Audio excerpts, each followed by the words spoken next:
Halo everybody, di video kali ini saya berbagi pengalaman dalam memperbaiki Vivo Y91 yang mati total dan LCD-nya rusak parah dan harus diganti.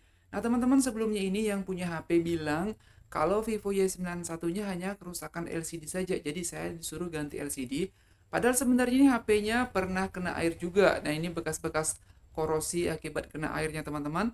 Dan kondisi LCD-nya pun sudah parah seperti ini, jadi sudah hancur banget dan harus diganti begitu. Tapi begitu saya coba pakai LCD baru, ternyata HP-nya tidak menyala sama sekali. Dan pada saat saya coba cas di depan yang punya HP, tapi casnya tidak masuk. Dan ternyata setelah saya bongkar, voltase baterainya ini sangat rendah teman-teman ya. Jadi tidak bisa untuk menyalakan HP-nya. Tadi saya cek di sini cuman ada tegangan sebesar 3,0 volt ya, sebesar 3 volt teman-teman.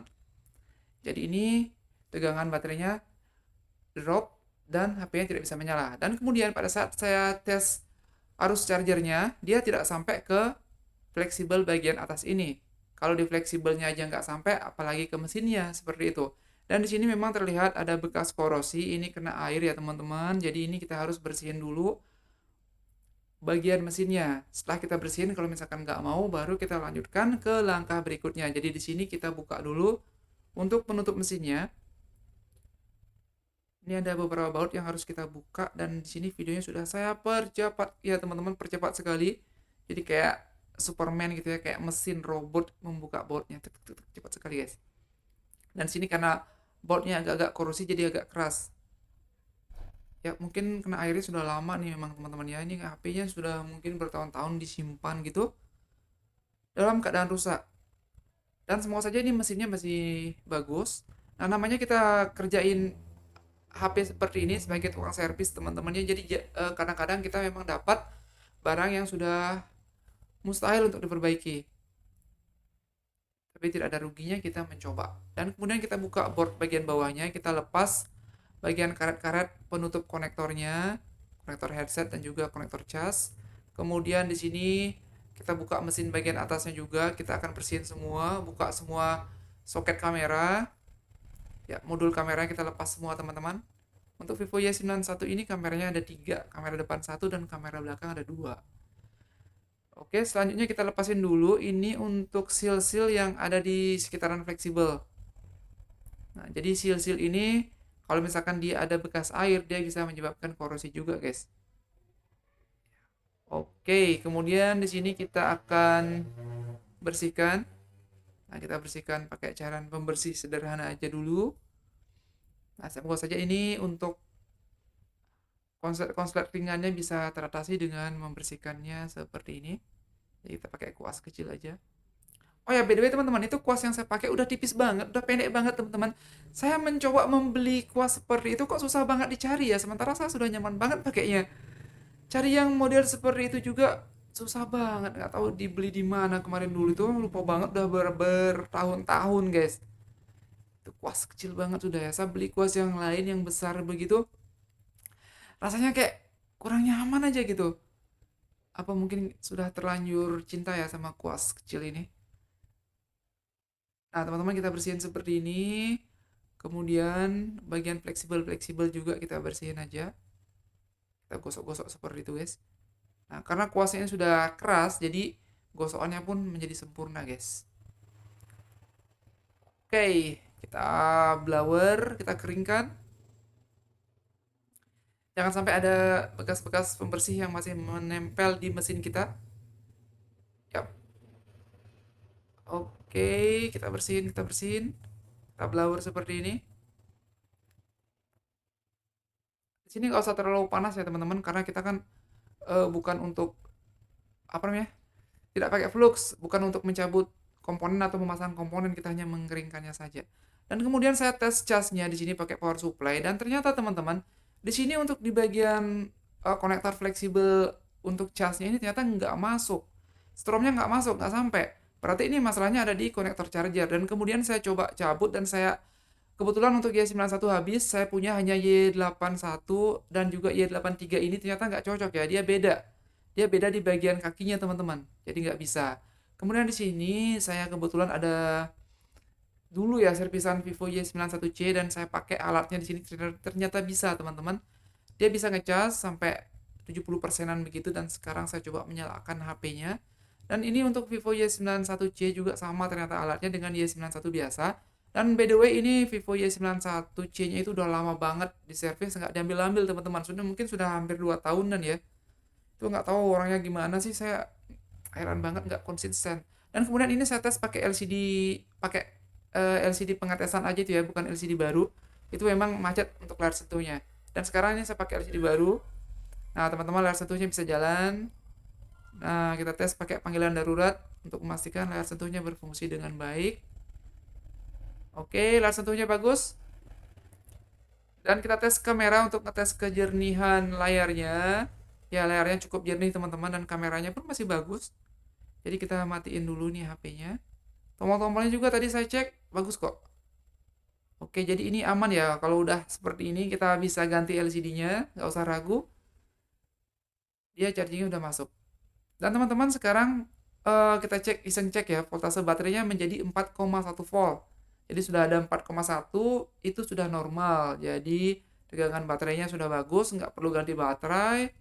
Itu masih normal baterainya. Hanya saja dia ngedrop karena mungkin lama nggak dicas, dan juga dalam kondisi mesin yang ada shortnya. Jadi wajar baterainya menjadi drop seperti itu. Tapi kalau misalkan masih ada tegangan sebesar 3 volt, ini mesin saya pastikan tidak begitu parah. Karena misalkan kalau mesinnya short parah, itu baterai pasti benar-benar habis teman-teman, sampai nol. Dan di sini tadi saya bersihkan juga di bagian apa namanya, sensor sensor sebelah kamera teman-teman ya, dan pastikan semua bodinya ini sudah bersih, nggak ada bekas-bekas korosi lagi, dan sudah mulus.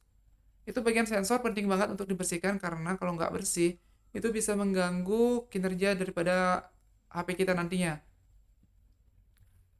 Dan kemudian selanjutnya di sini kita lepas stiker-stiker yang atau segel yang di LCD baru, kemudian kita mulai pemasangan lem LCD. Dan by the way teman-teman, di sini saya beberapa kali mendapati ya LCD yang bekas diganti begitu, itu orangnya sengaja nggak mengisi lem di bagian atas kamera. Nah, akibatnya itu kameranya menjadi kotor teman-teman. Jadi di sini saya tetap mengisi sedikit lem di bagian atas kameranya. Jadi isinya itu hati-hati sekali guys. Kalau kita sudah terbiasa, kita pasti udah ngerti lah posisi-posisinya. Jadi pastikan semuanya normal.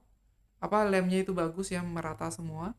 Dan kita pasang LCD-nya kembali seperti ini, dan kita biarkan eh dia mengering nantinya. Dan di sini karena untuk lem bagian baterainya sudah lemah, jadi saya tambahin sedikit lem agar baterainya ini menjadi kuat, nggak goyang-goyang. Oh ya teman-teman, di sini saya lebih memilih menggunakan karet gelang untuk menguatkan LCD-nya daripada menggunakan penjepit LCD. Ya rasanya lebih lebih gimana ya, lebih enak aja lah gitu. Karena saya dulu pernah pakai penjepit LCD, itu LCD saya beberapa kali posisinya agak miring, mungkin karena gimana ya, pemasangannya juga kurang bagus mungkin. Nah, akhirnya saya pakai karet gelang, dan selama pakai karet gelang sih nggak ada masalah. Dan teman-teman, di sini saya sudah belikan untuk mesin charger bagian bawahnya, jadi langsung aja saya pasang tadi. Dan di sini untuk fleksibel sidik jari kita pasang terlebih dahulu. Pastikan kabel antena sinyal juga sudah terpasang dengan rapi. Nah, kemudian penutup mesin bagian atasnya itu.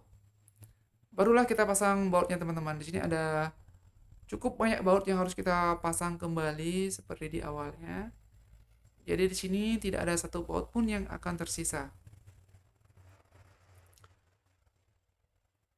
Oh ya teman-teman, by the way di sini biasanya kalau kita nyervis HP banyak ya, banyak HP seperti itu, di sini pastikan baut-bautnya teman-teman pisahin, jangan sampai nyampur dengan baut HP yang lain. Karena dulu saya pernah dapat satu kali HP servisan begitu, udah bekas servisan sih. Itu layar HP-nya itu baru diganti LCD belum lama dipakai, itu sudah ada pertamanya ada putih, kemudian dari putih berubah menjadi hitam, dan pada saat saya buka ternyata itu bautnya satu biji itu kepanjangan teman-teman, kepanjangan sampai-sampai dia itu kayak meletup begitu, sampai meletup ke bagian LCD-nya, dan akhirnya LCD-nya pun menjadi menghitam di satu bagian. Oke, sekarang HP-nya sudah bisa menyala seperti ini. Kita pasang anti gores dulu guys. Jadi di sini biasanya kalau orang yang ganti LCD saya langsung kasih bonus anti gores supaya LCD baru ini bisa tahan lama, guys. Oh ya, by the way di sini kenapa saya langsung memasangnya karena ada 3 kasus, guys. 3 kasus saya ganti LCD. Kebetulan anti goresnya kan waktu itu kosong, jadi saya suruh beli di tempat lain aja gitu. Dan nggak lama, kemudiannya balik ulang LCD-nya sudah bergaris. Satunya bergaris, satunya ini apa? Blank-blank putih begitu. Dan yang satunya lagi jadi kayak ada bercak hitam. Saya nggak tahu bagaimana caranya dia masang. Pokoknya ini intinya kalau kita masang anti gores di LCD yang bukan original seperti ini, ya kualitas OEM ya teman-teman. Karena kebanyakan yang beredar ya OEM, merek apapun, OG, Science yang baru itu ya. Kemudian merek Brother Part juga ada orang bilang Brother Part gitu. Dan semuanya tuh kualitasnya memang mungkin lebih tinggi daripada yang lainnya. Tapi tetap juga kita harus hati-hati, guys. Jadi kita harus memasang anti goresnya dengan pelan-pelan. Jadi pakai perasaan lah, jangan ditindis terlalu keras juga saat membersihkannya. Dan selama saya memasang anti gores di LCD baru, tidak pernah kok sampai LCD-nya menghitam atau ngeblank putih atau bergaris. Yang penting kita kerjanya hati-hati aja, bisa rapi kok seperti ini. Nggak perlu ditekan terlalu keras banget, dan dia sudah normal kok, guys. Tuh, kamera bisa jernih seperti ini, layar sentuhnya juga bisa berfungsi dengan baik, dan gambarnya cukup lumayan bagus juga ya.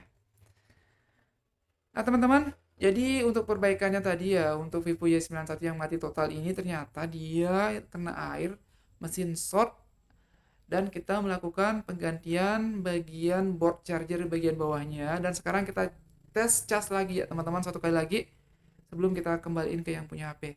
By the way, untuk teman-teman yang sudah subscribe channel ini, terima kasih banyak. Untuk yang belum subscribe, silahkan di subscribe dulu. Dan sekarang HP-nya sudah kembali normal teman-teman, sudah bisa melakukan pengisian. Dan sekarang tinggal kita kembaliin aja ke yang punya HP. Sekali lagi terima kasih sudah menonton video ini. Sampai jumpa lagi di video kita yang lainnya.